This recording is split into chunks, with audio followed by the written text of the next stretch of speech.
Mega mega love shoutout! Good morning, good afternoon, good evening sa inyong lahat all over the world.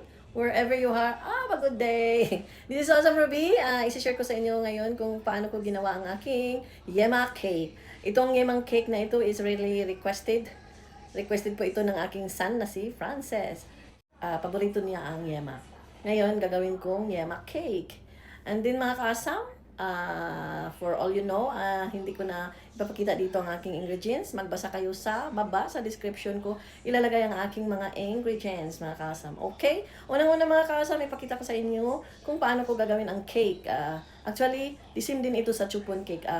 Mag-vlog din ako about sa chupon. But right now, ipakita ko sa inyo ang aking gagawing cake para lalagyan natin ng icing na yema. Okay mga kasam, let's go!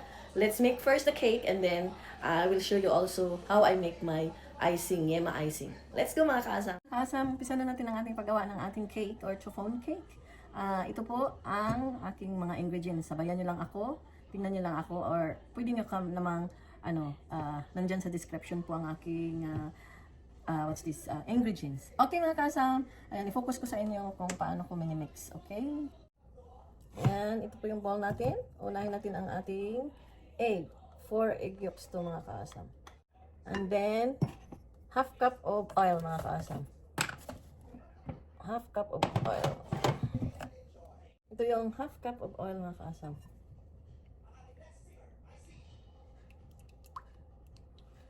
And then, ang sunod mga kaasam is, hulaan nyo. Ang ginagamit ko dito mga kaasam ay pineapple juice. Pwede rin naman kayong gumamit ng water, tubig, or mga kaasam, milk. But dito gagamitin ko ang pineapple juice para talaga malasap talaga yung bango ng ating pineapple mga kaasam. Kaya hindi ko na siya lalagyan ng vanilla. Wala pa akong vanilla na sa ingredients. Ayan. After that mga kaasam, lalagyan natin ng sugar. 1 cup of sugar mga kaasam. Yan. Tali kunti ang ko. Hindi ko talaga binuhos yung 1/2. Lang. Kasi ayoko lang super tamis. Kasi ang ating namang icing is yema. Matamis na rin. Kaya, konting lang dito. Konting sugar na mabasbas. At saka, pinch ng salt mga kasam. Salt. Ano ba ang pinch? Yung ganun ba? Parang isang kusit lang.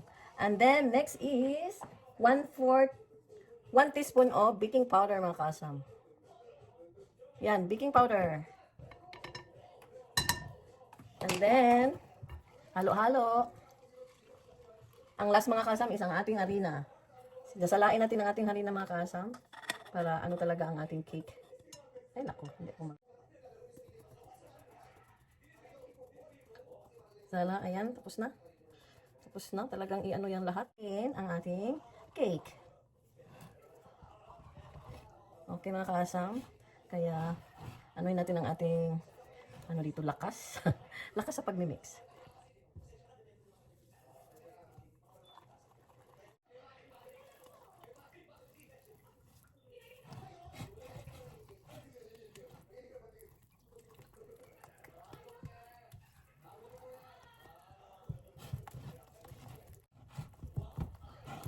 Ang iba vanilla mga kasam, tandaan mo yan. Pero mas masarap ang pineapple. Ayan. While natin yan, gagawin natin ang ating marang mga kasam. You know what is na marang? Marang is the white of the egg. Oo. Para siyang para talagang soft na soft, kaya tinatawag na chiffon cake. Pero ito naman mga kasam, lang talaga ang habol natin ito. Kahit regular lang na cake. Okay mga kaasam, sa paggawa ng meringue, gagamitin tayo ng marang. Marang pala. Gagamit tayo ng electric mixer. Ang ating electric mixer mga kaasam ay makaluma, okay? Remember, I'm a maluma person. Kasi kapanahonan pa ito ni Gary. Ito po yung aking mixer. Tingnan nyo naman. Kaya, i-connect na natin mga kaasam. Mag-mix na tayo ng ating marang. Okay, ipakita ko sa inyo. Okay, ito po ang ating bowl na pag-mixan natin. Lalagay natin ang yung puti ng egg. Yan. Yan din ang ating egg from the egg of the sa ating yema. Kasi yellow lang ang gamitin sa yema, di ba? Tapos ito po yung what you call is the tartar. cream of tartar. Okay, mga kaasam? Yan. Sahog na natin mga kaasam ang cream of tartar. And then, ang ating 3/4 of sugar. Tapos, start mixing mga kaasam. Okay, let's do it. Dahan-dahan muna natin kasi makaluma itong anin natin eh. Dahan-dahan muna. Tapos, isa natin.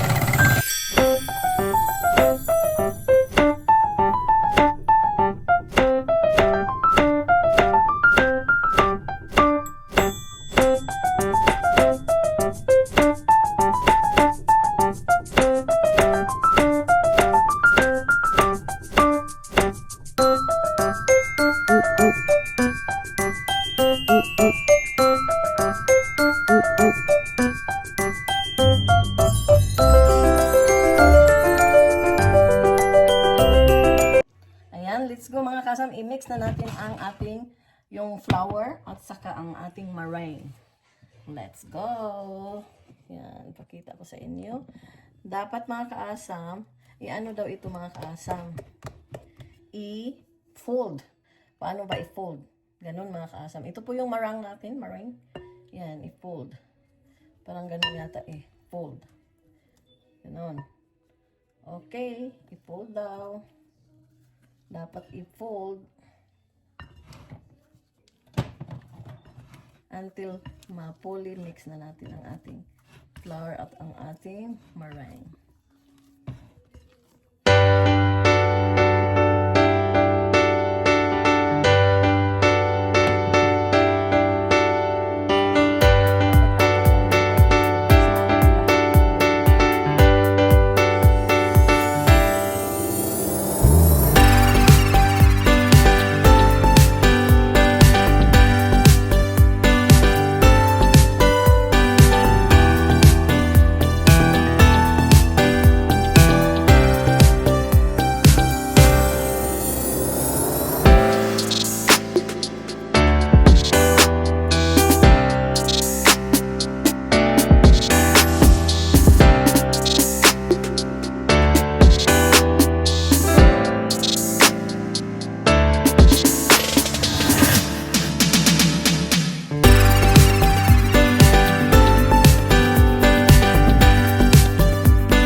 Ayan, mix na sila mga kaasam. So, that's the time that we cook.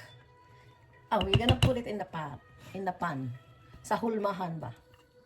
Okay, mga kaasam. Ready to put that in the pan.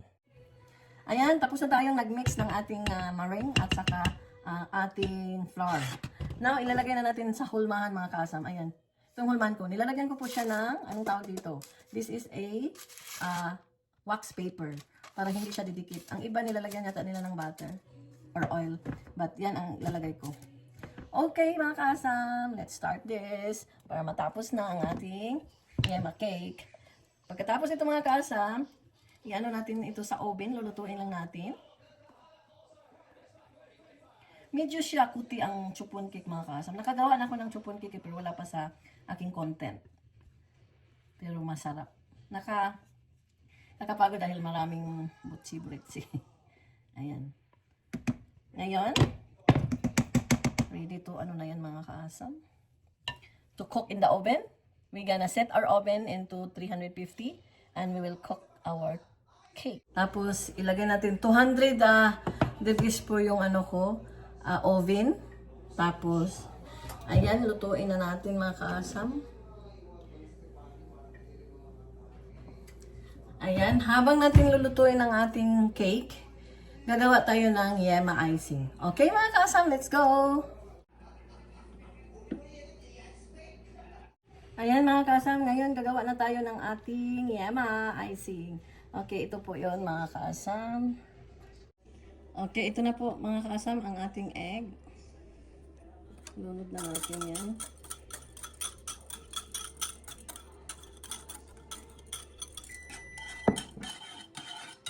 Ayan, niluluto. Habang niluluto pa ang cake, gagawa tayo ng ating yema icing.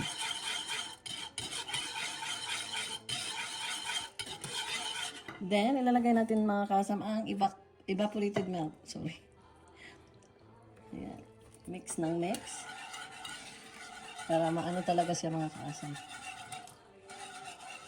Itong yema natin mga kasam, hindi siya masyadong matamis. Ang dami na nating sugar, di ba? Hindi siya maraming matamis. Sayang naman itong itlog na to. Ayan, next is the condensed milk. Tumigas ang condensed milk ba? Ayan.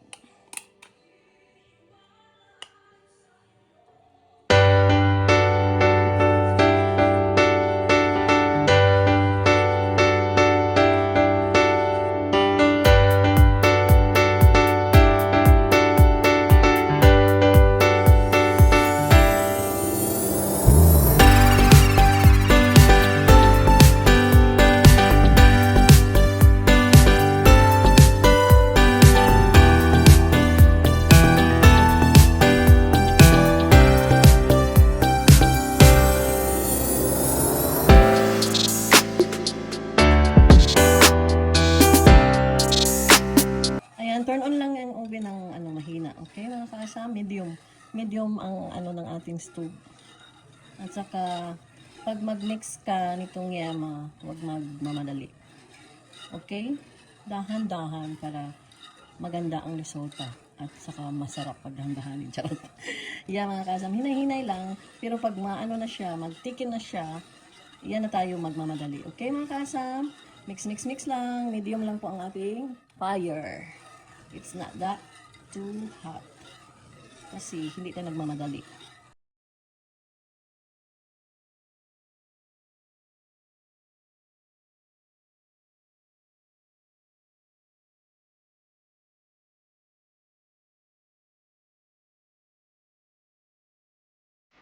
Yan, mga kasam, mix lang siya ng mix until siya magtikin.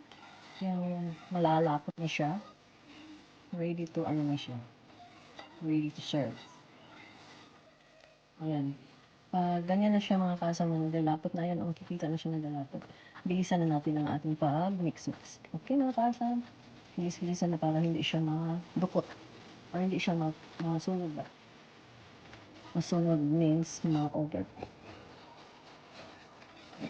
Ganyan lang natin yan. Bilis-bilisan na natin ang ating pag-mix. Until it's thickened.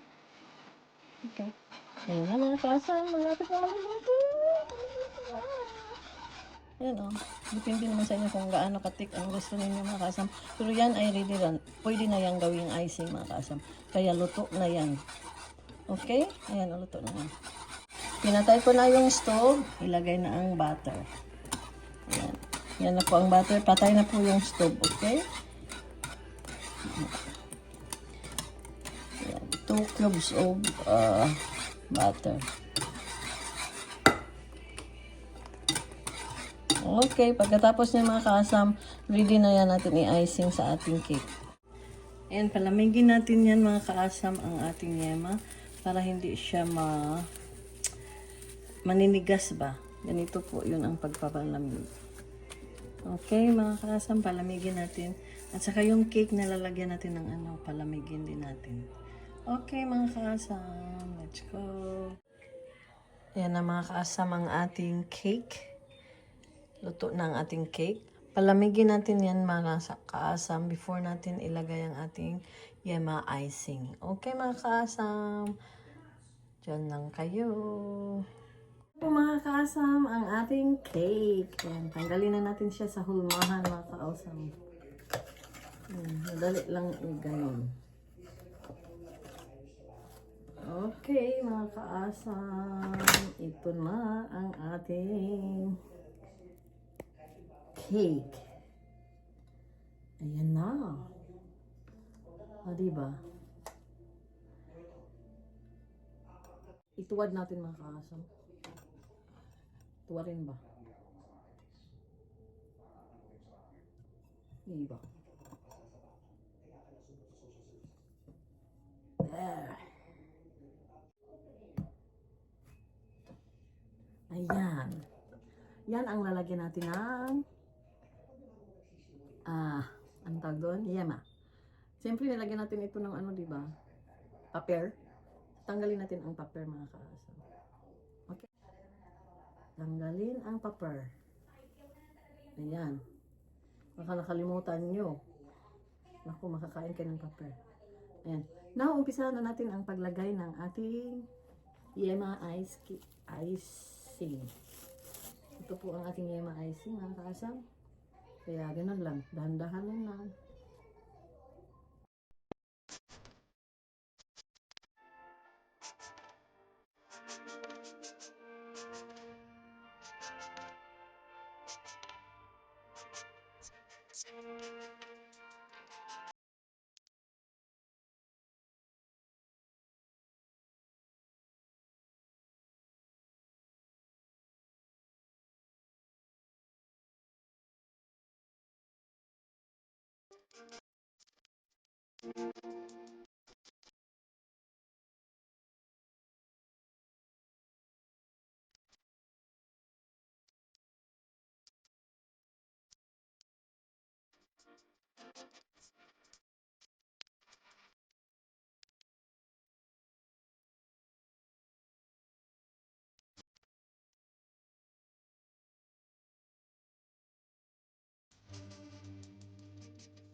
Ayan na mga kaasam, lalagyan natin ng cheese.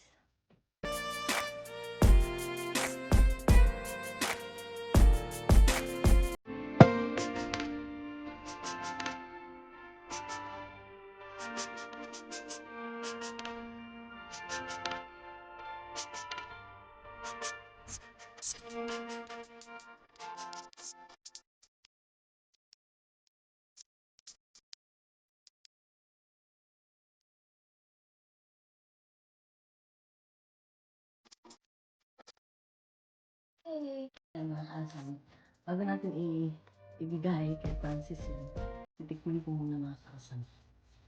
Anyway, kalahati lang naman para sa kanya. Yan. Dahan-dahan ang pag-iiyak kasi masyadong malambot. O ano talaga yun? Ang doon. Masasira ang cake. Oo, mga kaasam. Ganyan yun naman ang cake.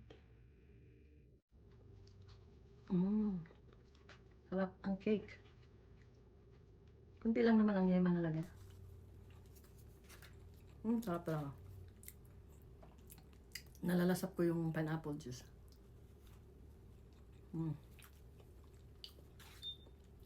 Thank you mga kasam.